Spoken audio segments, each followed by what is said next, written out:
Hello साथीहरू, good evening. कस्तो हुनुहुन्छ है? आज मैले पनि सानो एउटा भिडियो लिएर आइरहेको छु।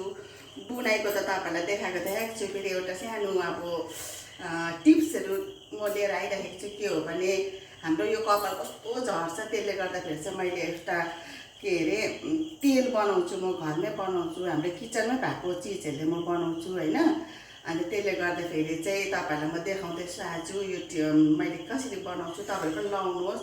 मेरो त निकै कम्ती भयो, लगाएर झर्नु अलिक निकै धेरै कम्ती भयो। तपाईँहरू पनि लगाउनुहोस् है।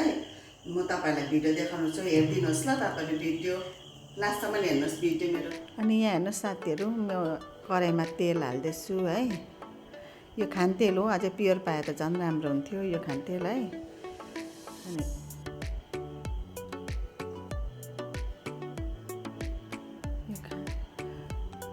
त्यहाँबाट तपाईँको यहाँ हेर्नुहोस् सामग्रीहरू यस्तो छ यहाँ होइन, देख्नु हुँदैछ सबै सामानहरू। अन्त यो तेल अलिक तातेपछि चाहिँ म कडी पत्ता हाल्छु यसरी। कडी पत्ता हाल्यो, अनि तपाईँको यो कालो जिरा है, त्यहाँबाट मेथी छ, त्यहाँबाट यो प्याज पनि हाल्नुपर्छ अलिकति काटेर,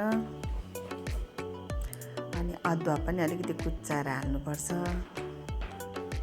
त्यहाँबाट यो फुल तपाईँको जवा फुल क्या, रातो भए पनि हुन्छ सेतो भए पनि हुन्छ। अन्त अलिकति चलाइदिनुहोस्। अन्त यतिको खरेपछि चाहिँ यसरी खरिन्छ मजाले सबै। अन्त खरेपछि चाहिँ तपाईँहरू अब यसरी चालिकन बोतलमा हाल्नुहोस्। तपाईँहरूलाई कस्तो लाग्छ युज गर्नुहोस्, अन्त कमेन्ट सेयर गर्नुहोस्।